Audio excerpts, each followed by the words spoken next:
नमस्कार विद्यार्थी मित्रांनो, NDA entrance exam preparation video series अंतर्गत आजचा आपला टॉपिक आहे सर्कल. मित्रांनो, फर्स्ट आपण सुरुवातीला पाहूयात सर्कलची काय डेफिनेशन आहे. सर्कल म्हणजे काय आहे? अ लोकस ऑफ पॉइंट.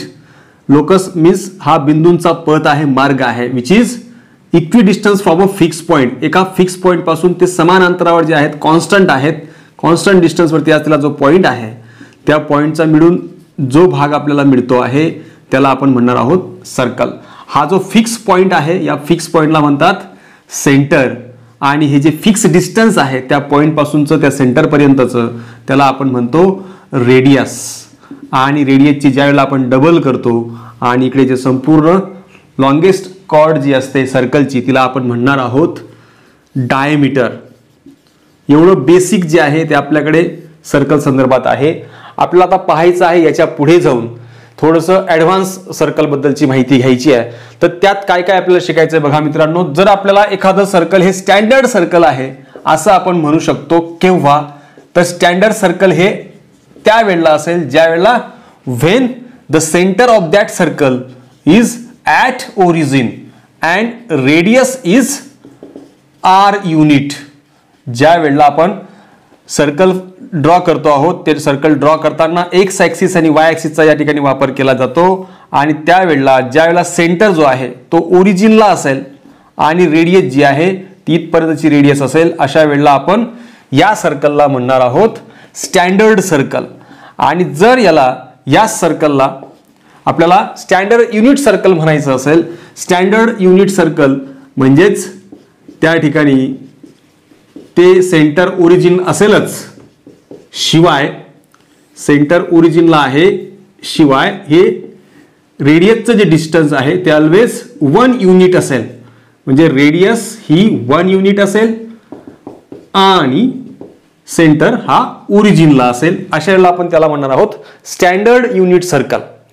आता विविध केसेसमध्ये इक्वेशन ऑफ सर्कल जे आहे ते वेगवेगळ्या फॉर्ममध्ये आपल्याला पाहायला मिळतं. सगळे जे इक्वेशन्स आपण पाहणार आहोत ते सगळे सर्कलचेच इक्वेशन्स आहेत, परंतु त्यांचा फॉर्म जो आहे तो वेगवेगळा असणार आहे. म्हणजे गिव्हन थिंग्स काय आहेत त्यावर ते डिपेंड करतं. तर असे वेगवेगळे फॉर्म आपण सर्कलचे पाहूयात. Equation of form of circle in various cases. आता वेगवेगळ्या केसेसमध्ये ते कसं असेल बघा. फर्स्ट सुरुवातीला आपण पाहूयात स्टँडर्ड इक्वेशन ऑफ सर्कल, म्हणजे जो स्टँडर्ड फॉर्म आहे, standard form of circle. Standard form कोणत्या वेळेला? ज्या वेळेला सेंटर त्याचा ओरिजिनला असणार आहे आणि रेडियस त्या ठिकाणी आर युनिट असेल, तर X square plus Y square is equal to R square हा आपला स्टँडर्ड फॉर्म आहे सर्कलचा. Where X Y is any point on that circle. म्हणजे सर्कमफरन्सवरचा तो कुठला तरी पॉइंट असणार आणि रेडियस आर युनिट दिलेली असेल तर स्टँडर्ड फॉर्म जो आहे सर्कलचा तो असा असणार आहे. सेकंड जे आहे आपण सेंटर रेडियस फॉर्म पाहूयात.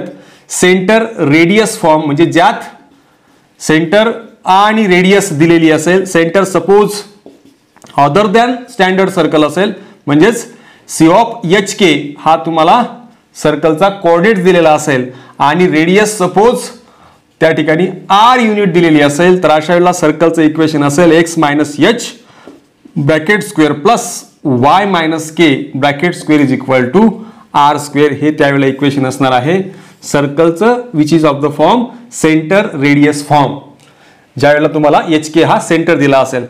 आणखी एक फॉर्म आहे तो म्हणजे डायमीटर फॉर्म.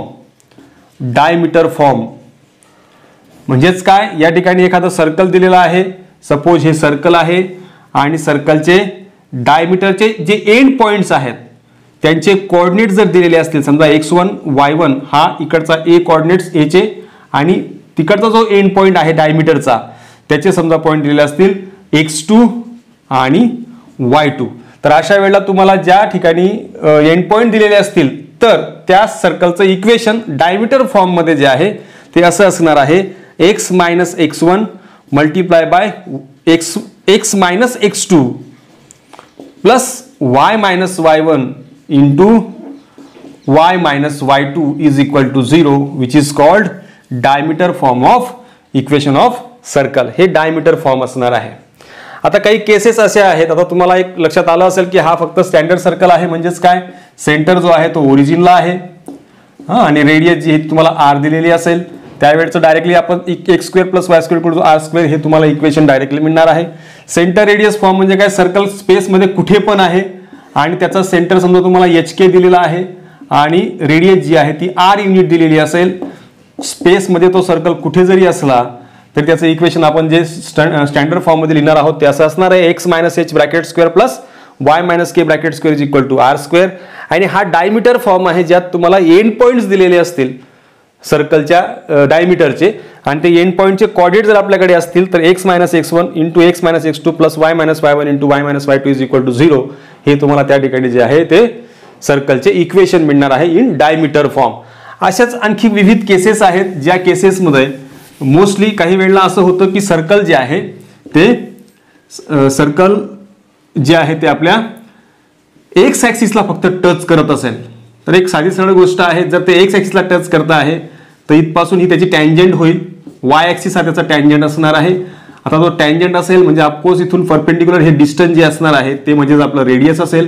आपण जर समजा या ठिकाणी HK सेंटर मानला तर ऑफकोर्स हे डिस्टन्स जे आहे एक्सचं डिस्टन्स आहे इथपासून इथपर्यंतचं, म्हणजेच या ठिकाणी तुमचा सेंटर जो आहे तो HKचा H जो आहे तो रेडियस होऊन जाणार आहे.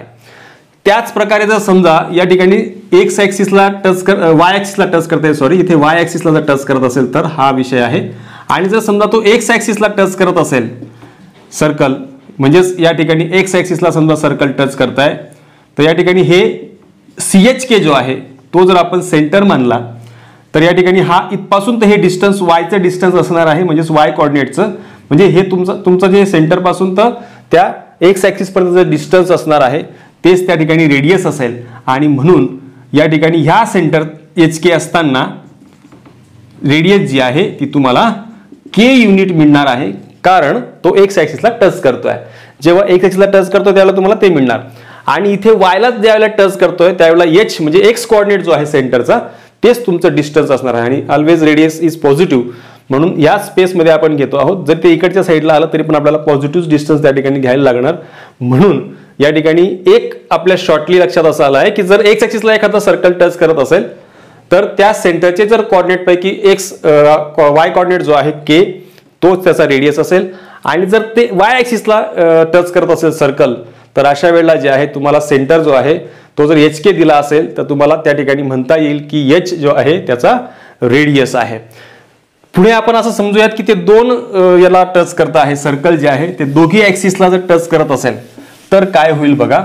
एक्स ॲक्सिस आणि वाय ॲक्सिस दोघींना टच करत असेल तर ऑफकोर्स जर ती फिगरनुसार तुम्हाला समजवायचं असेल तर बघा इथे जर या दोघी ॲक्सिसला तो सर्कल जर टच करत असेल आणि सेंटर आपण HK मानला समजा तर हे डिस्टन्स इथे जे दिसत आहे इथपासून हे डिस्टन्स जे आहे ते तुमचं H असेल आणि इथपासून हे डिस्टन्स तुमचं K असेल. म्हणजेच रेडियस सारखे असतात म्हणून तुम्हाला रेडियस ही स्वतः HK मिळणार आहे. म्हणजे H आणि K हे जे कोऑर्डिनेट्स आहेत हे स्वतः रेडियस असतील म्हणजे ते डिस्टन्स तुम्हाला रेडियसचं डायरेक्टली मिळणार आहे. अशा पद्धतीने आपण काही विविध केसेसमध्ये जे आहे ते सर्कलचं इक्वेशन कसं फॉर्म केलं जाईल किंवा कोणत्या केसेसमध्ये रेडियस काय असणार सेंटर काय असणार हे आपण पाहिलं आहे. एक्झॅक्टली सेम वे आपल्याला आणखी एक गोष्ट महत्त्वाची शिकायची आहे की या संपूर्ण जेवढे पण आपण इक्वेशन शिकलेले आहेत या संपूर्ण इक्वेशनचं एक जनरल इक्वेशन जे आहे ते आपल्याला मिळणार आहे. कारण आपण त्यांचे विविध फॉर्म जरी पाहत असलो तरी त्याचा जनरल फॉर्म जो आहे तो सिम्प्लिफाय केल्यावर तुम्हाला हाच मिळणार, याच फॉर्म मध्ये मिळणार. म्हणजे जनरल फॉर्म ऑफ सर्कल जे असणार आहे ते असं असेल x square plus Y square plus 2gx plus 2fy plus c is equal to 0 हे तुमचं असेल जनरल फॉर्म ऑफ सर्कल.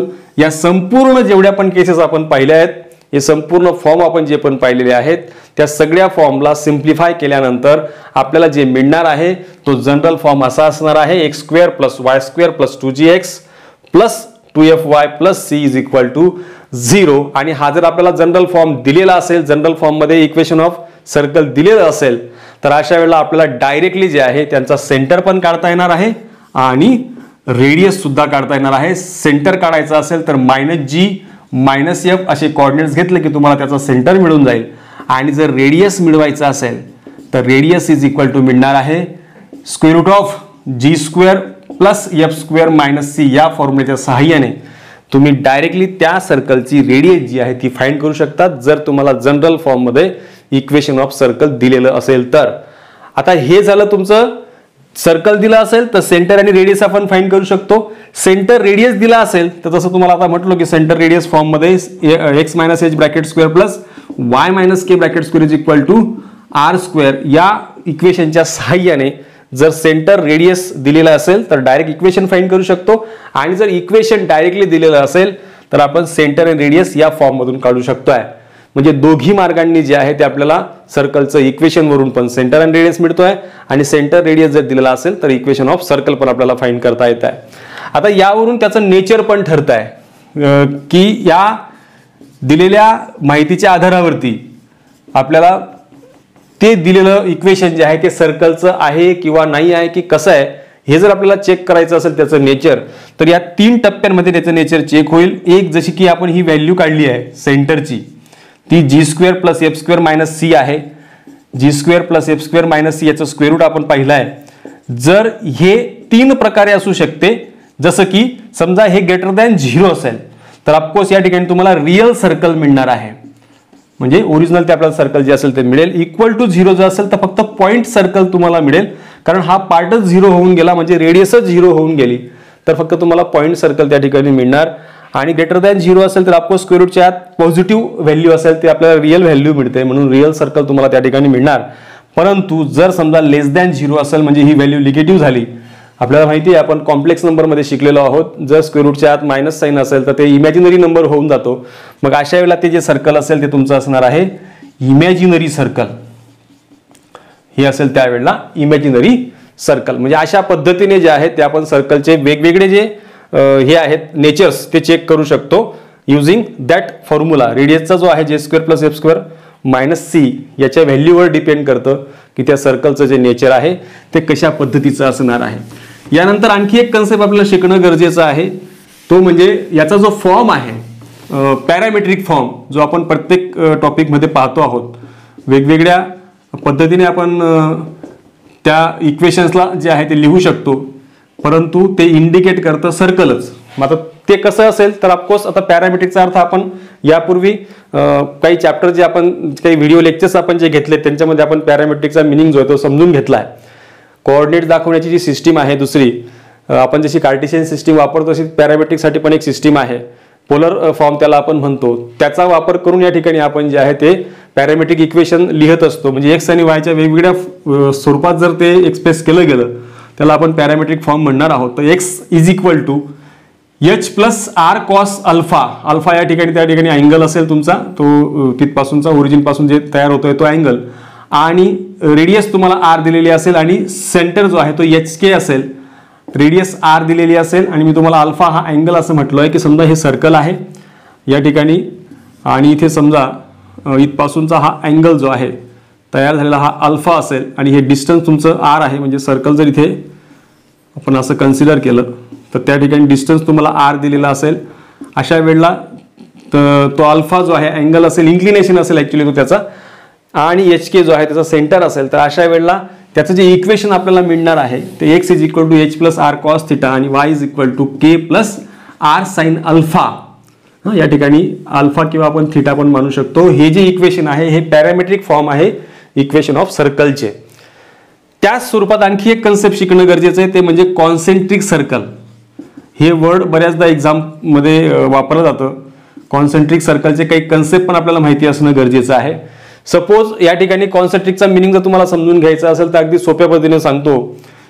कितीही सर्कल काढलेत मी सर्कल काढत गेलो सेंटर जर त्यांचा एकच असेल सेंटरचा पॉइंट फिक्स पॉइंट जो आहे तो सेम असेल फक्त रेडियस त्याची चेंज होत असेल तर अशा प्रकारच्या सर्कलला आपण जे म्हणणार आहोत ते असतील सगळे सर्कल्सला आपण म्हणणार कॉन्सेंट्रिक सर्कल.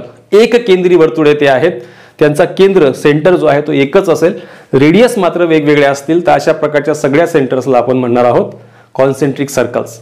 आणि यात R1 मानला याला R2 मानला याला R3 मानला असे रेडियस फक्त वेगवेगळे येतील परंतु प्रत्येकाचा सेंटर सेम आहे. मग अशा वेळेला काय होईल मित्रांनो तो कॉन्सेंट्रिक सर्कल येत असताना x square plus Y square plus 2gx plus 2fy plus c is equal to 0 हे जर समजा आपलं मूळ सर्कल आहे त्याच्यासोबत असलेले जे पण कॉन्सेंट्रिक सर्कल असतील त्यांचं इक्वेशन जे आहे ते एक्झॅक्टली सेम असेल, फक्त कॉन्स्टंट नंबर मध्ये त्यांचा फरक पडेल, बाकी सगळे इक्वेशनचा फॉर्मॅट जो आहे तो सेम असेल. म्हणजे फक्त आणि फक्त कॉन्स्टंट नंबर जो आहे C1 C2 C3 हेच फक्त त्या ठिकाणी चेंज होतील, बाकी हे सगळे जे आहे इक्वेशनचा फॉर्मॅट एक्झॅक्टली सेम असेल. म्हणजे कॉन्सेंट्रिक सर्कलच्या इक्वेशन मधला हा फरक फक्त आपल्याला पाहायला मिळेल, फक्त कॉन्स्टंट नंबरच त्यांचा वेगळा असेल, बाकी सगळा पार्ट जो आहे तो सेम असेल. मित्रांनो, यासोबतच अजून 2 पॉईंट जे आहेत ते आपल्याला शिकणं गरजेचं आहे.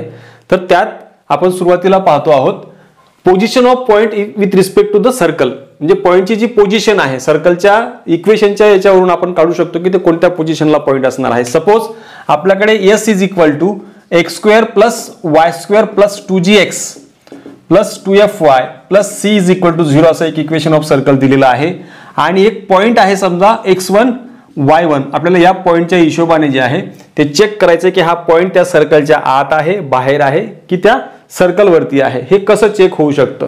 फर्स्ट, जर या ठिकाणी हे जे दिलेलं तुम्हाला दिसत आहे S is equal to x² plus y² plus 2gx plus 2fy plus c equal to 0 हे जे इक्वेशन ऑफ सर्कल आहे याच्यावरून आपण मी समजा S1 मला काढायचा आहे. आता S1 चा मीनिंग काय होतोय मित्रांनो? S1 म्हणजे या ठिकाणी हा x1 y1 पॉइंट जर मी याच्यात ठेवून दिला तर मला S1 कसा मिळेल? S1 is equal to x1 square plus y1 square plus 2gx1 plus 2fy1 plus c equal to 0 असं असताना म्हणजे x1 y1 हे पॉइंट जर मी याच्यात ठेवून दिले सर्कलच्या इक्वेशन मध्ये आणि सर्कलचं इक्वेशन जे आहे ते जर 0 आलं तर अशा वेळेला समजायचं की त्या वेळेला ते सर्कलचा जो पॉइंट आहे तो त्या सर्कलवरती आहे, म्हणजे ऑन सर्कलवर तो पॉइंट असणार आहे. हे जर फिगरच्या साहाय्याने सांगायचं असेल तर तो पॉइंट जो आहे तुमचा त्या सर्कलवरती इथे कुठेतरी असेल. मग या सर्कलवरचा तो पॉइंट आहे तर ऑफकोर्स या ठिकाणी मी या सर्कलला जे आहे, आता हे जे सर्कल तुम्हाला दिसत आहेत याच्या बाहेर किंवा त्याच्यावर किंवा आत अशा 3 प्रकार त्या ठिकाणी राहू शकतात. त्यात डायरेक्टली जर 0 येत असेल तर तो पॉइंट सर्कलवरती असणार आहे.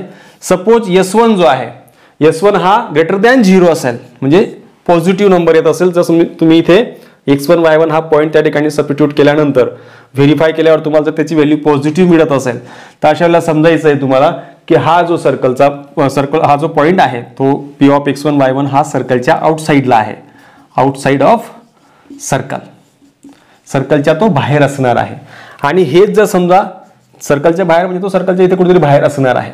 आणि जर समजा S1 लेस दॅन 0 आला तर अशा वेळेला तो इनसाइड असणार आहे, इनसाइड ऑफ सर्कल म्हणजे इथे कुठेतरी सर्कलच्या आत तो पॉइंट असेल ज्या वेळेला S1 हा लेस दॅन 0 असेल त्यावेळेला. अतिशय महत्वाचा पॉइंट आहे हा की आपल्याला सर्कलच्या इक्वेशन वरून जर पॉइंट दिलेला असेल एखादा तो पॉइंट सर्कलच्या आत आहे, बाहेर आहे की सर्कलवरतीच आहे हे आपल्याला त्याच्यातनं चेकआउट करता येणार आहे. हे आपल्याला एक्झाम्पल्स मध्ये जे आहे ते कामी येऊ शकतं प्रॉब्लेम सॉल्व्ह करत असताना. पुढे आहे कॉन्टॅक्ट ऑफ 2 सर्कल्स. 2 सर्कलचा जो कॉन्टॅक्ट आहे त्याच्यावरती बऱ्याचशा कन्सेप्ट जे आहेत त्या तयार होऊ शकतात. म्हणजे फॉर एक्झाम्पल सपोज या ठिकाणी आपण S1 इज इक्वल टू एक सर्कल मानूयात. S1 is equal to x square plus y square plus 2gx plus 2fy plus c is equal to 0 या प्रकारचं एक इक्वेशन जे आहे इक्वेशन आपण सर्कल जे आहे तयार केलेलं आहे. आणि काय करूयात, हे 2 जे इक्वेशन आपण लिहितोय सर्कलचे त्याच्यापैकी एकाचा सेंटर जो आहे तो C1 मानूयात, H1 K1 आणि C2 मानूयात समजा H2 K2 असे 2 सर्कल आहेत. आणि रेडियस जे आहेत आपण R1 आणि R2 मानूयात दोघी सर्कलचे. असे ते सर्कलचे इक्वेशन्स आहेत दिलेले. समजा त्याच्यामध्ये एक सर्कलचं इक्वेशन जे आहे ते काहीतरी असेल, दुसऱ्या सर्कलचं इक्वेशन काहीतरी दिलेलं असेल ज्यात वेगवेगळे दोघी सर्कल्स आहेत आणि त्यांचे सेंटर दिलेत. एकाचा H1 K1 दुसऱ्याचा H2 K2 आणि रेडियस जे ते R1 R2 दिलेत. असं जर आपण एक्झॅक्टली मानून घेतलं तर यांच्या संदर्भात आपल्याला काय काय कन्सेप्ट तयार करता येईल बघा. सगळ्यात फर्स्ट कन्सेप्ट जो आहे म्हणजे C1 आणि C2 या दोघी सेंटर जे आहेत, तुम्ही बघा आता हे सेंटरचं डिस्टन्स मी सांगतोय C1 टू C2 पर्यंतचं डिस्टन्स जे आहे ते जर समजा या ठिकाणी तुम्हाला equal to R1 plus R2 मिळाले म्हणजे रेडियसचे डिस्टन्स आणि सेंटरचं डिस्टन्स, रेडियसच्या डिस्टन्सची सम केली आणि सेंटरचे डिस्टन्स काढलं. जर बाय फिगर सांगायचं असेल तर बघा या ठिकाणी हे 2 सेंटर सर्कल जे आहेत ते असे असतील आणि या ठिकाणी हे सेंटर आहेत C1 C2 आणि हे R1 R2 आहे. आणि या ठिकाणी दोघांची बेरीज म्हणजे सेंटरचं त्यांचं डिस्टन्स असेल तर अशाला ऑफकोर्स ते एका पॉइंटला टच करत असतील म्हणजेच ते एकमेकांना एक्सटर्नली टच करत असतील, हा त्याचा अर्थ होतोय. म्हणजे इथून हे काय इम्प्लाइज करतं, एक्सटर्नली टचेस एक्सटर्नली, बाहेरून एका पॉईंटला ते टच करतील. मग याला कितीच त्या ठिकाणी टँजंट काढता येतील, तर टँजंट आपल्याला काढता येईल बघा. Tangent is equal to 3. का, तर हे दोघींचे कॉमन टँजंट जे आहे ती ही एक असणार, ही एक असणार आहे आणि ही एक असणार आहे. अशा पद्धतीने आपण 3 टँजंट्स त्या ठिकाणी काढू शकतो. जर ही व्हॅल्यू जी आहे ती एक्झॅक्टली सेम सिमिलर आली तर. हेच जर समजा या ठिकाणी C1 आणि C2 यांचं डिस्टन्स आपण काढलं ते greater than R1 plus R2 आलेलं असेल, म्हणजे याचा काय अर्थ होतोय की हे डिस्टन्स मोठं झालंय आणि यांच्यापेक्षा हे लहान दिसत आहे.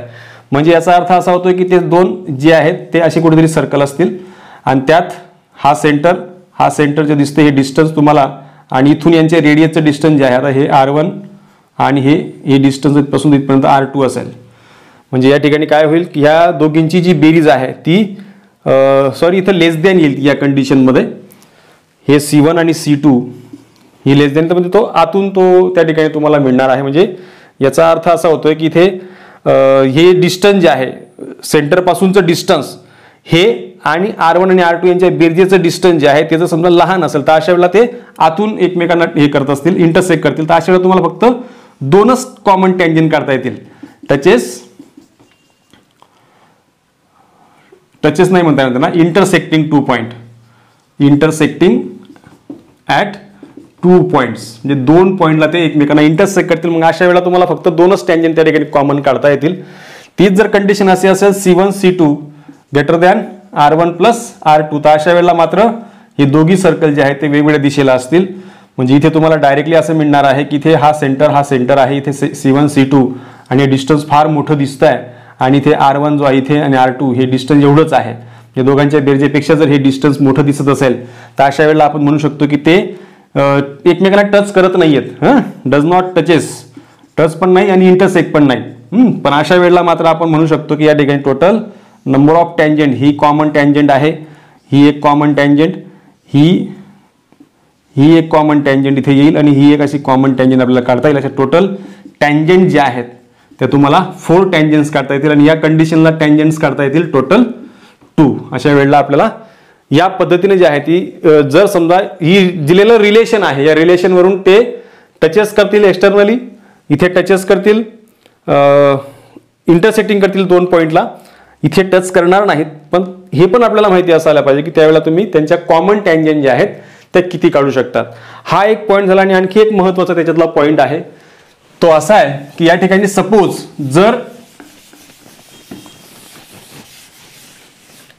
समजा या ठिकाणी दोन यांचा जो डिस्टन्स आहे सेंटर मधला हा जर तुम्हाला R1 मायनस R2 एवढा मिळत असेल, म्हणजेच काय होईल बघा, या कंडिशनला सर्कलच्या आत सर्कल असेल आणि ते इंटरनली टच करत असेल त्यावेळेलाच हे फक्त होऊ शकतं. कारण हा इथे रेडियस इथे आणि हा दुसरा रेडियस जर समजा असेल, सेंटर C1 C2 असेल, हे R1 आणि हे संपूर्ण R2 असेल आणि हा जो भाग तुम्हाला मिळतोय त्यांच्यामधला डिफरन्स तो R1 मायनस R2 हा पॉझिटिव्ह घेतोय आपण, ॲब्सोल्यूट व्हॅल्यू त्याची घेतोय. मग हे डिस्टन्स आणि C1 C2 यांचं डिस्टन्स, यांच्यामधलं डिस्टन्स हे जर सेम येत असेल अशा वेळेला मात्र आपण म्हणू शकतो की हे जे सेंटर्स आहेत ना, सर्कल जे आहेत ना, ते एकमेकांना इंटरनली टच करत असतील, टचेस इंटरनली,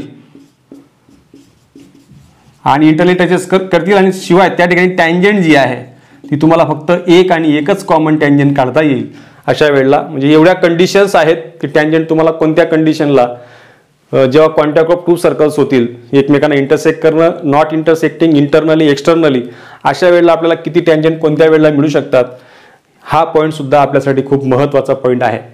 अजून एक महत्त्वाचा आणि शेवटचा पॉईंट आहे या ठिकाणी, तो म्हणजे आपल्याला कॉर्डचं जे इक्वेशन आहे, कॉमन कॉर्ड, 2 सर्कलच्या कॉमन कॉर्डचं जे इक्वेशन आहे ते सुद्धा आपल्याला फाइंड करता येतं.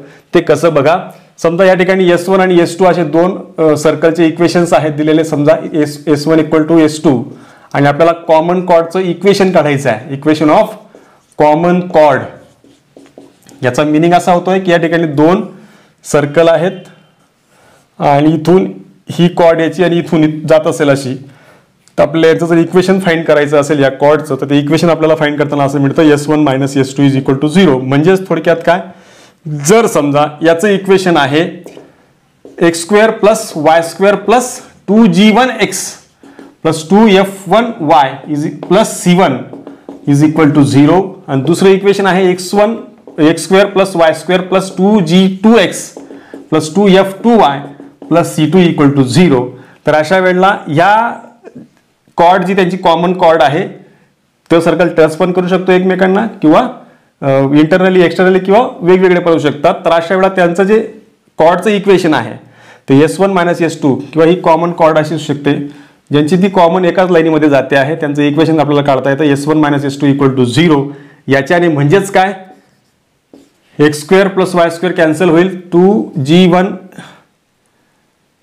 हा x कॉमन निघेल g1 मायनस आणि 2 पण कॉमन निघेल ना मित्रांनो. थोडक्यात काय या दोघींचं सबस्ट्रॅक्शन फक्त करायची आहे आणि त्यात तुम्हाला इक्वेशन मिळेल म्हणजे स्क्वॉडचं इक्वेशन आपल्याला फाइंड करता येईल. एक्स स्क्वेअर कॅन्सल होईल वाय स्क्वेअर कॅन्सल होईल मग इथे काय येईल बघा 2 कॉमन निघाला तर g1 minus g2 into x plus 2f1 minus f2 y आणि plus c1 minus c2 equal to 0 हे जे असेल त्या कॉर्डचं इक्वेशन आपल्याला मिळणार आहे युझिंग S1 मायनस S2 या फॉर्म्युल्याने. अशा पद्धतीने जे आहे मित्रांनो यात आपण सर्कल हा जो टॉपिक आहे या ठिकाणी संपूर्ण कंप्लीट केलेला आहे. यानंतरच्या स्लाइडमध्ये आपण जे आहे त्या सर्कल या टॉपिकच्या आधारावरती जे प्रिव्हियस इयरला PYQs जे आहेत आपले NDAच्या एक्झाममध्ये विचारले गेलेले आहेत ते आपण बघणार आहोत पुढच्या स्लाइडमध्ये. चला तर विद्यार्थी मित्रांनो काही PYQs बघूया जे मागील काही वर्षांमध्ये NDAच्या एक्झाममध्ये विचारले गेलेले प्रश्न आहेत सर्कल या टॉपिकवरती. त्यात 2025च्या सेकंड आता जी लेटेस्ट एक्झाम झाली आहे त्यामध्ये विचारले गेलेले क्वेश्चन आहे 64. The circle x square plus Y square minus 2kx minus 2ky plus k square equal to 0 touches the x axis at P and y axis at Q. What is the PQ equal to. Options आहेत A square root of 2k, B 2k, C 2√2k and D 4k. First मी given equation of circle जे ते लिहून घेतो आहे which is x square plus Y square minus 2kx minus 2ky plus K square is equal to 0. याला आपण जर compare केलं आपलं जनरल इक्वेशन सोबत comparing with x square plus Y square plus 2gx plus 2fy plus c is equal to 0. हे compare का करतोय किंवा या प्रकारे त्याला का सोडवतोय त्याच्या मागचं एक सिंपल रिझन आहे मित्रांनो. इथे त्यांचं जे म्हणणं आहे की सर्कल एक्स ॲक्सिसला P या ठिकाणी टच करतोय आणि वाय ॲक्सिसला Q या ठिकाणी टच करतोय तर आपल्याला त्याचा सेंटर आणि रेडियस जो आहे तो फाइंड करून घ्यायचा आहे. तो कसा होऊ शकतो तर आपल्याकडे डायरेक्टली फॉर्म्युला आहे हा. याला कम्पेअर केल्यावर तुम्हाला जे मिळतं आहे 2g is equal to minus 2k आणि 2f is equal to minus 2k and c is equal to k square. यावरून आपण त्याचा रेडियस आणि सेंटर जो आहे तो फाइंड करू शकतो. First radius is equal to square root of इथून g जो आहे तुम्हाला डायरेक्टली मिळतो आहे मायनस k अँड f यावरून मिळतो आहे minus k. So g square plus f square minus c is equal to square root of g square means minus k square plus minus k square and minus k square is equal to या ठिकाणी तुम्हाला मिळतं आहे k square plus k square minus k square plus k square get cancelled. Finally square root of k square is equal to k. Radius जी आहे ती तुम्हाला k मिळालेली आहे आणि सेंटर जर आपल्याला फाइंड करायचं असेल सेंटर इज इक्वल टू तर या ठिकाणी सेंटर तुम्हाला मिळणार आहे मायनस g मायनस एफ म्हणजेच आपल्याला सेंटर मिळेल k आणि k. तर जे गिव्हन थिंग्स आहेत त्यावरून एक गोष्ट तर क्लिअर झाली आहे की इथे सर्कल जे आहे ते टच होत आहे एक्स ॲक्सिसला आणि वाय ॲक्सिसला. म्हणजे समजा एक्स ॲक्सिसला टच होत आहे ते या P या ठिकाणी आणि हा सेंटर त्याचा जर समजा के आहे तर ऑफकोर्स हा जो पॉईंट येईल सेंटर जर समजा त्या ठिकाणी के दिलेला आहे आणि हे डिस्टन्स त्यामुळे के होईल हे डिस्टन्स के होईल आणि हा क्यू जो आहे तो पण आपल्याला दिला आहे की तो वाय ॲक्सिसला इंटरसेक्ट करणारा पॉईंट आहे टच करणारा पॉईंट आहे. म्हणून याचे कॉर्डिनेट जे आहेत ते ऑफकोर्स या ठिकाणी येतील k0 आणि याचे कॉर्डिनेट्स असतील 0k. आता दोघींचे कॉर्डिनेट्स आपल्याला मिळाले P चे पण आणि Q चे पण. तर या ठिकाणी यांचं जे आपल्याला विचारलं लास्टला डिस्टन्स P पासून Q पर्यंतचा बाय डिस्टन्स फॉर्म्युला आपल्याला PQ चा डिस्टन्स सहज मिळणार आहे square root of 0 minus k minus 0 किंवा 0 मायनस के bracket square plus K minus 0 bracket square हा डिस्टन्स फॉर्म्युला वापरतोय आणि फायनली इथे मिळतंय मग K square plus K square equal to 2 times K square. Square root काढल्यानंतर तुम्हाला स्क्वेअर रूट ऑफ 2 आणि के हे फायनली तुम्हाला डिस्टन्स मिळत आहे P Q is equal to square root of 2k आणि हा आपला ऑप्शन आहे correct option, option number A square root of 2 two के.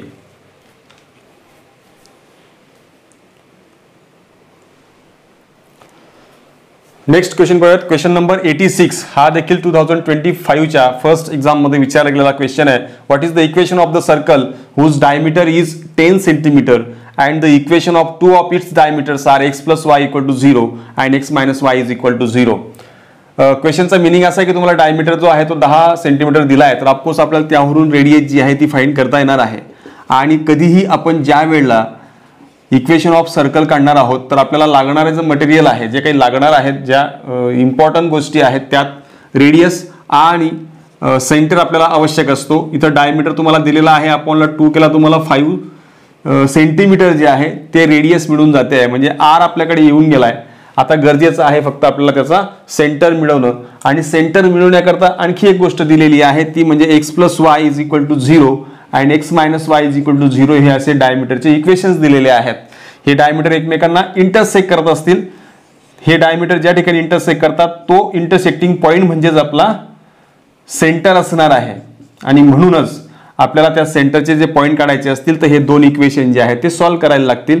यांना जर आपण ॲडिंग केलं तर एक्स प्लस एक्स हा 2x येईल, वाय मायनस वाय कॅन्सल होईल, इक्वल टू 0 येईल आणि एक्स इक्वल तुम्हाला फायनली 0 मिळतोय.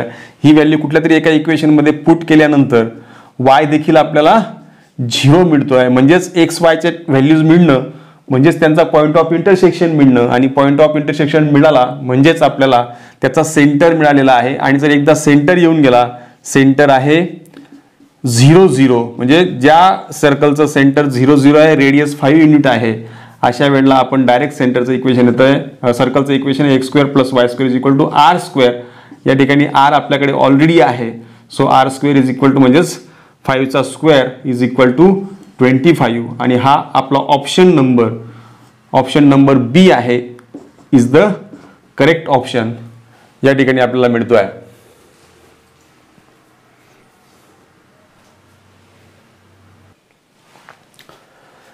Next question number 87.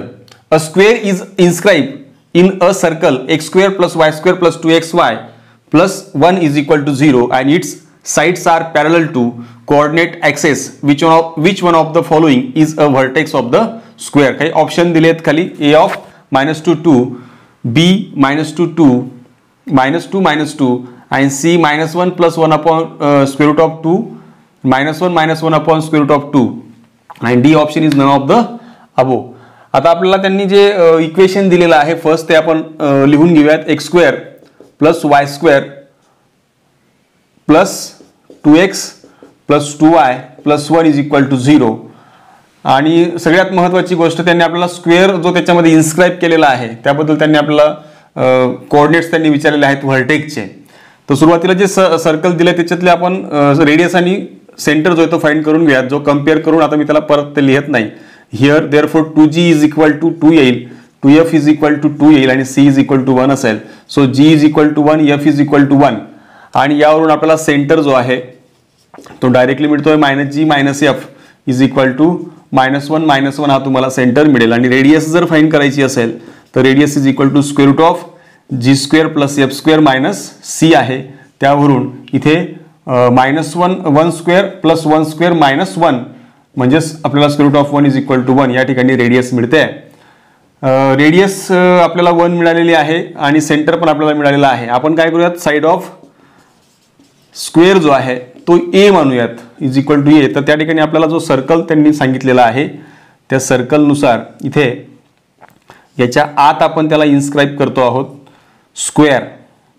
सर्कलच्या आत स्क्वेअर इन्स्क्राईब करतोय म्हणजे सगळ्या साईड जे आहेत ते इक्वल आहेत.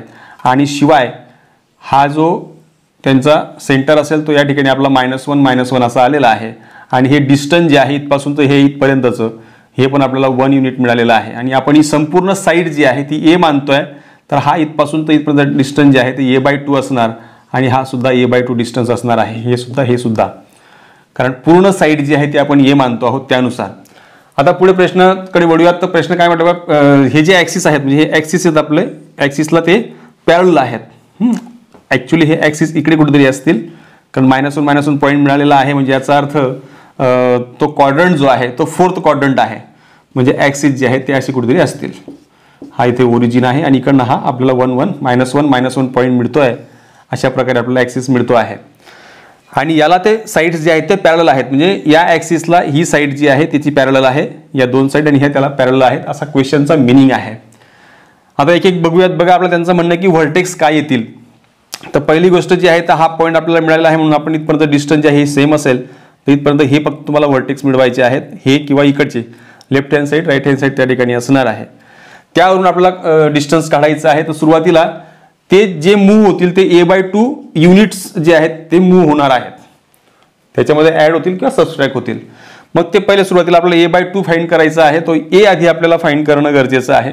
तर तो a आपल्याला कसा मिळेल, कारण या ठिकाणी डायगोनल जो आहे, डायगोनल इज इक्वल टू, आपल्याला माहिती आहे याचा जो डायगोनल असतो तो बाय युझिंग पायथागोरस थेरम, हा जर आपला पूर्ण a आहे, हा a आहे, a² + a² इक्वल टू हा तुम्हाला डायगोनल त्याचा मिळतो, त्यावरून आपल्याला तो डायरेक्टली √2a असा मिळणार आहे. Diagonal of square direct formula पण आहे, आणि जर माहिती नसेल तर आपण पायथागोरस थेरम जर या ठिकाणी अप्लाय केला, हे डिस्टन्स a आहे, हे डिस्टन्स a आहे, हा डायगोनल म्हणजेच आपला हायपोटेनियस होतो. पायथागोरस थेरम वापरून या ठिकाणी तुम्हाला डायरेक्टली डायगोनल जो आहे तो √2a असा मिळणार आहे. आणि हा जो डायगोनल आहे तोच याचा डायमीटर आहे, सर्कलचा तोच आपला डायमीटर आहे. आणि डायमीटर जो आहे तो सुद्धा आपल्याला डायरेक्टली मिळणार आहे. इथे जर समजा आपण रेडियस त्याची 1 काढली आहे तर तो तुम्हाला 2 मिळतोय डायरेक्टली, कारण रेडियस जी आहे ती 1 युनिट आहे, त्याच्या दुप्पट डायमीटर आला म्हणून तुम्हाला हे मिळालं आहे. आणि याचा अर्थ होतोय की √2 × a इज इक्वल टू 2 मिळाला, तर तुम्हाला a इज इक्वल टू 2/√2 मिळतोय. म्हणजेच डायरेक्टली तुम्हाला a म्हणजेच साईड जी आहे स्क्वेअरची ती पण तुम्हाला डायरेक्ट मिळते आहे इथे. तर तुम्हाला इथे हा √2 × √2 आहे आणि डिवाइड बाय √2, तर कॅन्सल केल्यावर तुम्हाला √2 अशी त्या ठिकाणी a ची व्हॅल्यू मिळते. आणि ती जर आपण याच्यात ठेवली म्हणजे √2/2 इज इक्वल टू 1/√2 ही तुम्हाला व्हॅल्यू मिळते. आणि हा जो a/2 आपण काढलाय तो याच्यामध्ये ऍड होईल, एवढा भाग, मग तो लेफ्टला पण राईटला पण ऍड होईल.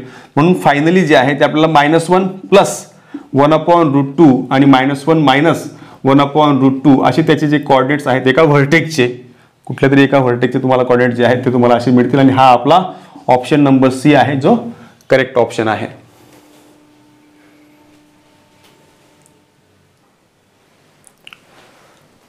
Next question number 59. The equation of a circle is x² - 4x + 3 + y² - 6y + 8 is equal to 0. Which of the following statements are correct.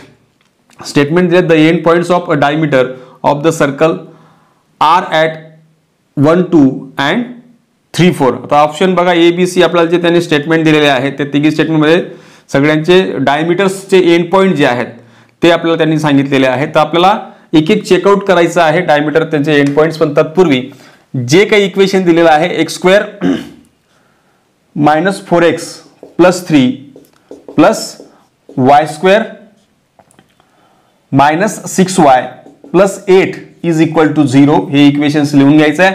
हे इक्वेशन ऑफ सर्कल आहे आणि त्यांनी त्याला क्वाड्रेटिकच्या फॉर्ममध्ये वेगवेगळं लिहून दिलं आहे. त्याचे फॅक्टराइज याला आपण करू शकतो. याचे फॅक्टर्स पडतील 3 × 1 = 3 म्हटल्यानंतर हा x - 3 आणि x - 1 प्लस याचे फॅक्टर्स येतील 4 × 8 म्हणजेच y - 4 आणि y - 2. आपण हे क्वाड्रेटिक इक्वेशन मध्ये शिकलेलो आहोत. स्पेशल आपला व्हिडिओ आहे तो तुम्ही जाऊन बघू शकता. त्याच्यामध्ये आपण फॅक्टराइज कसं करतो ते त्यात मी समजवलेलं आहे.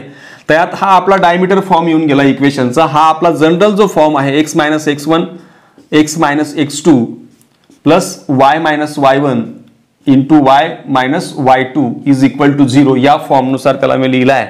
आणि यावरून आपल्याला पॉसिबल जे पण त्या ठिकाणी तुम्हाला एंड पॉइंट्स ऑफ डायमीटर्स मिळतील ते पॉसिबल असतील. All possible end points of diameter are काय असतील बघा ते. तर येऊ शकतं इथे हा x1 y1 आपला पॉईंट असू शकतो म्हणजे 3 आणि 4 राहू शकतो. 3, 4 त्यानंतर इकडे 3 आणि 2 राहू शकतो, 3 2, त्यानंतर 1 आणि हा 4, 1 4 किंवा 1 2 राहू शकतो. एवढं पॉसिबल एंड पॉईंट्स आपल्याला मिळणार आहेत. आणि जर तुम्ही ऑप्शन ए बी सी या तिघींमध्ये पाहिलेत तर ऑप्शन ए मध्ये तुम्हाला पॉसिबल 3 4 आणि 1 2 दिलेला आहे बघा. 1 2 आणि 3 4 हा पॉसिबल एंड पॉईंट्स राहू शकतात. आणि जो ऑप्शन बी आहे, बी मध्ये दिलाय 1 4 आणि 3 2, म्हणजे 1 4 3 2 हे सुद्धा ऑप्शन आपल्या बी मध्ये दिसत आहेत. म्हणजे याचा अर्थ फक्त ऑप्शन नंबर सी जो आहे त्यामध्ये तुम्हाला 2 4 अँड 4 2 दिलाय, जो याच्यामध्ये पॉसिबल एंड पॉईंट येऊ शकत नाही. म्हणून तो ऑप्शन नंबर सी जो आहे तो फक्त रॉंग असणार आहे. आणि ऑप्शन नंबर ए आणि बी हे जे आहेत हे करेक्ट असतील. मग तो आपला ऑप्शन नंबर ए आहे, ज्याच्यामध्ये तुम्हाला option A and B only हा तुमचा करेक्ट ऑप्शन असणार आहे.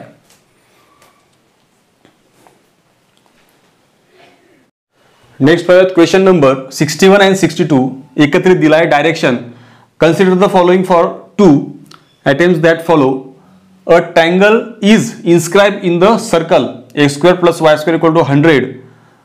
B and C have coordinates 6 8 and -8 6 respectively. आणि 61 62 क्वेश्चन दिला आपला. फर्स्ट जे गिवन थिंग्स आहेत त्यावरून एक गोष्ट लक्षात येते की x² + y² = 100 हे स्टँडर्ड सर्कल आहे, ज्याचे सेंटर जो आहे तो ओरिजिन असणार आहे. आणि रेडियस जी आहे ती तुम्हाला 10 युनिट मिळणार आहे, कारण या ठिकाणी त्याचा स्क्वेअर इथे असतो. आपल्या जनरल फॉर्मॅटनुसार r² आहे, म्हणून रेडियस तुम्हाला 10 मिळते आहे. म्हणजे रेडियस डायरेक्ट मिळाली, सेंटर तुमच्याकडे डायरेक्टली आहे. त्यानुसार आपण जर फिगर ड्रॉ करायचा विषय केला तर बघा इथे काय होईल. त्यांच्या म्हणण्यानुसार या ठिकाणी एक सर्कल असा आहे, ज्या सर्कलच्या आत ट्रायंगल आपण इन्स्क्राइब करतो आहोत. त्यात आणखी काही गोष्टी आपल्याला काढता येतील बघा. ज्यांनी जे पॉईंट दिलेले आहेत त्यानुसार एक हा पॉईंट जो आहे तो -8 6 आहे, आणि हा एक पॉईंट जो आहे तो 6 8 असा दिलेला आहे. आणि हा ट्रायंगल याच्यामध्ये इन्स्क्राइब केलेला आहे. हा अँगल ए आहे वरती, आणि हे बी आणि सी चे पॉईंट तुम्हाला दिलेले आहेत. त्यांच्या म्हणण्यानुसार जाऊयात बघा. आधी अजून काही गोष्टी आपल्याला क्लिअर करणं गरजेचं आहे. यात सेंटर तर आपल्याला माहिती आहे की तो ओरिजिन आहे 0 0, आणि या ठिकाणी समजा हे जर आपण जॉईन केले तर आपल्याला हे अँगल मिळवायचे आहेत. तर बघा सुरुवातीला दिल्यानुसार त्यांच्या माहितीच्या आधारावरती आपण एक गोष्ट करू शकतो इथे की जो हा सेंटर ओ आहे, OB आणि OC यांचा जर आपण स्क्वेअरची सम केली, कारण इथे आधी डिस्टन्स आपल्याला फाइंड करायला लागणार. डिस्टन्स फॉर्म्युल्यानुसार समजा OB जो आहे हा रेडियसच आहे बघा इथे, म्हणून हा रेडियस तुमचा 10 येईल आणि हा पण 10च येईल कारण रेडियस दिलाय. तर OBचा स्क्वेअर जो आहे तो तुम्हाला 100 मिळेल, आणि OCचा स्क्वेअर सुद्धा तुम्हाला 100 मिळेल. हे असं करण्यामागचं एक सिंपल रिझन आहे. आपल्याला अँगल संदर्भात त्यांनी ऑप्शन दिलेले आहेत बघा. एक 61 नंबरच्या क्वेश्चनमध्ये आपल्याला जर अँगल फाइंड करायचा आहे तर आपल्याला कुठेतरी पायथागोरस थेरमचा जो कॉन्व्हर्स आहे तो या ठिकाणी वापरता येईल. म्हणून या दोघांची जी सम आहे ती तिसरी जी साईड आहे आपली तिच्यासोबत येते की नाही ते आपल्याला चेक करायचं आहे. तर त्यात जर समजा आपल्याला BCचं स्क्वेअर म्हणजे डिस्टन्स फॉर्म्युला वापरायचं असेल तर या दोघी पॉईंटच्या आधारावरती आपण बाय डिस्टन्स फॉर्म्युला युजिंग करून या ठिकाणी तुम्हाला डायरेक्टली त्याचा हे काढता येईल. -8 6 स्क्वेअर प्लस 8 6 स्क्वेअर आपला डिस्टन्स फॉर्म्युलाचा फॉर्म्युला वापरला आहे मी इथे. तर हा काय तुमचा 14चा स्क्वेअर हा 196, आणि हा प्लस 8 6 चा 2चा स्क्वेअर 4. फायनली हा तुम्हाला 200 मिळतोय. BC स्क्वेअर = 200 मिळाला. आणि दोघांची जर आपण सम केली इतर दोन साईड ज्या आहेत OB square plus OC square = तुम्हाला 100 + 100 = 200 मिळतोय. आणि ह्या दोघी स्टेटमेंट आपल्याला सांगतायत की याच्यावरून BC स्क्वेअर जो आहे म्हणजे एका मोठ्या साईडचा स्क्वेअर जो आहे तो इतर दोन साईडच्या स्क्वेअरच्या सम इतका जर येत असेल तर by using the converse of Pythagoras theorem यानुसार हा अँगल जो तयार होतोय BOC हा तुम्हाला डायरेक्टली 90 डिग्री म्हणजेच π/2 अँगल मिळतोय. हा अँगल आपल्याला मिळालेला आहे. क्वेश्चन असा आहे बघा 61चा. What is the angle BAC? म्हणजे आपल्याला अँगल हा फाइंड करायचा आहे ऍक्च्युअली. आपल्याकडे थेरम आहे 10th स्टँडर्डला की हा जर अँगल तुमचा थिटा असेल तर हा θ/2 असेल, म्हणजे हा त्याच्या हाफ असतो सबस्टेंड बाय यांनी जे तयार केलेला आहे सेंटरला तयार झालेला जो अँगल आहे तो अँगल याच्यामध्ये जो इन्स्क्राइब केलेला अँगल असेल त्याच्या हाफ असतो. त्यानुसार इथे तुम्हाला हा अँगल जो आहे हा जर 90 डिग्री आहे तर हा अँगल BAC जो आहे तो तुम्हाला 45 डिग्री म्हणजेच π/4 मिळतो आहे. पण नुसता π/4 मिळणार नाही का, कारण हा अँगल इकडे तयार होतो इन्स्क्राईब आपल्याला माहित नाही, तो इकडे पण तयार होऊ शकतो. म्हणजे समजा हा ए कॉम्प्लिमेंट किंवा ए डॅश त्याचा कुठला तरी एक आपण अँगल अपोजिट घेतला तर त्याच्यातनं हा पण अँगल आपल्याला फाइंड करायचा आहे. मग तो कसा फाइंड होईल तर आपल्याला त्याच्यातनं 180 - 45 डिग्री करायला लागणार हा अँगल काढण्याकरता. 180 मायनस केल्यानंतर 40 केल्यानंतर आपल्याला जे मिळतं आहे ते मिळणार आहे 180 - 45 135 डिग्री. आणि याला आपल्याला रेडियनमध्ये कन्वर्ट जर करायचं असेल तर याला आपण 135 ला रेडियनमध्ये कन्वर्ट करताना 180 बाय π/180 ने मल्टिप्लाय करतो आणि याला जर सिम्प्लिफाय केलं तर हा मिळतोय 3π/4. म्हणजे हा एक अँगल एक आणि हा दुसरा, या दोघींपैकी एक अँगल त्या ठिकाणी राहू शकतो. म्हणजेच π/4 आणि 3π/4 यांच्यापैकी एक ऑप्शन आहे, तो आपला ऑप्शन नंबर सी जो आहे तो करेक्ट ऑप्शन दिलाय, π/4 और 3π/4.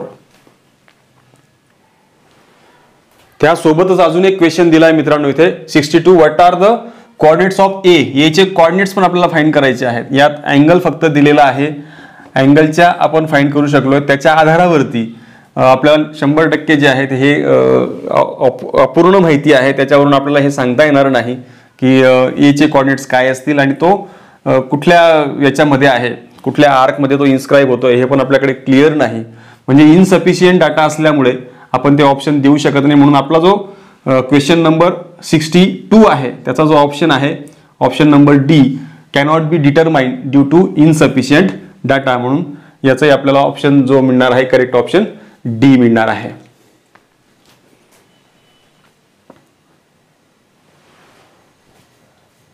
नेक्स्ट क्वेश्चन पाहूयात. क्वेश्चन नंबर 51 हा 2024च्या फर्स्ट झालेल्या एनडीएच्या एक्झाम मध्ये विचारला गेलेला क्वेश्चन आहे. अतिशय इझी क्वेश्चन आहे बघा. If AB is the center and C is the radius of the circle x² + y² + 2x + 6y + 1 is equal to 0, then what is the value of a² + b² + c². यात direct दिलाय की centre जो आहे त्याचेच हे coordinates आहेत AB आणि C जो आहे तो रेडियस दिलेला आहे. तर ऑफकोर्स आपल्याला सेंटर आणि रेडियस फाइंड करायचं आहे आणि त्यात सगळ्यांची स्क्वेअरची सम करून टाकायची, ती आपल्याला आन्सर मध्ये पाहिजे आहे. तर इथे x² + y² गिव्हन इक्वेशन जे आहे plus 2x + 6y + 1 is equal to 0 आहे. आणि याला कम्पेअर केल्यानंतर आपल्याला 2g जो आहे तो 2 मिळतोय, 2f जो आहे तो 6 मिळतोय आणि c is equal to 1 मिळतोय. तर g is equal to तुम्हाला 1 मिळेल आणि f is equal to 3. Divide केल्यानंतर तुमच्याकडे हे तिघी जे व्हॅल्यूज आल्यानंतर आपण सेंटर जो आहे तो डायरेक्टली फाइंड करू शकतो युजिंग -g - f. आणि यात हा -1 आणि हा -3 वरून तुम्हाला डायरेक्टली त्याचा सेंटर मिळतोय. रेडियसचा पण आपल्याकडे फॉर्म्युला आहे √g² + f² - c. तर यात सुद्धा जर तुम्ही व्हॅल्यूज पुट केल्यात तर इथे 1² + 3² - 1 याला सिम्प्लिफाय केल्यावर 3 * 9 9 + 1 10 10 - 1 केल्यानंतर 9 तुम्हाला मिळतोय आणि इथे सिम्प्लिफाय केल्यानंतर मिळतोय 3. म्हणजेच आपल्याला रेडियस पण मिळालेला आहे आणि सेंटर देखील मिळालेला आहे.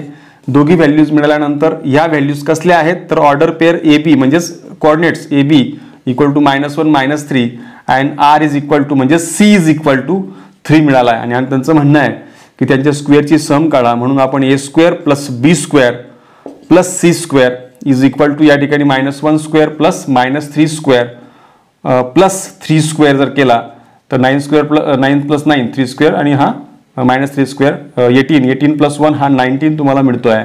आणि हा 19 जो ऑप्शन आहे तो आपला करेक्ट ऑप्शन आहे, option number A 19.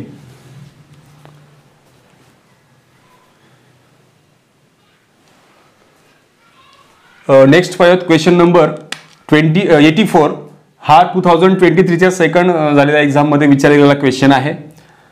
If 3x + y - 5 = 0 is the equation of chord of the circle x² + y² - 25 = 0, then what are the coordinates of the midpoints of the chord. तुम्हाला मिडपॉइंट जे आहे chordचा त्यांचे coordinates मिळवायचे आहेत. First जे काही दिलेलं आहे ते आम्ही आधी लिहून घेतोय 3x + y - 5 = 0 is the equation of chord of the circle. या सर्कलच्या chordचं इक्वेशन आहे ते, म्हणजे कॉर्ड जी आहे ती सर्कलला इंटरसेक्ट करते. आपल्याला एवढं माहिती आहे की कॉर्ड ही सर्कलला इंटरसेक्ट करते, म्हणजे याचा अर्थ हे दोन पॉइंटला इंटरसेक्ट करते. आणि त्यावरून एक गोष्ट क्लिअर होते की आपल्याला दोघी पॉईंट काढणं गरजेचं आहे. का दोघी पॉईंट? कारण यांचा जर मिड पॉईंट काढायचा असेल तर हे दोघी पॉईंट आपल्याकडे असतील तर by using mid point formula आपण त्याचे कोऑर्डिनेट जे ते फाइंड करू शकतो इझिली. बट हे एकमेकांना ज्या ठिकाणी इंटरसेक्ट करता आहेत त्यानुसार आपण यांचं सोल्युशन जर काढलं दोघी इक्वेशनचं, म्हणजेच सर्कलच्या इक्वेशनचं सोल्युशन आणि कॉर्डच्या इक्वेशनचं सोल्युशन, या दोघींच्या कंबाईंड इक्वेशन्स मिळून जर सोल्युशन निघालं तर यावरून याचे पण कोऑर्डिनेट्स मिळतील आणि हे कोऑर्डिनेट्स मिळतील. दोघी मिळाल्यानंतर आपण त्यांचा मिड पॉईंट जो तो इझिली फाइंड करू शकतो. म्हणून पहिलं काम असेल की ह्या इक्वेशनच्या सहाय्याने म्हणजे y is equal to 5 - 3x मी याला करू शकतो आणि हे इक्वेशन याच्यामध्ये जर पुट केलं मी तर इथे काय येईल बघा, x² plus 5 - 3x bracket square -25 is equal to 0. याला सिम्प्लिफाय केल्यानंतर x² plus 5² 25 minus 15 into 2 30x आणि plus 9x². A minus B bracket स्क्वेअरचा फॉर्म्युला या ठिकाणी अप्लाय केलेला आहे.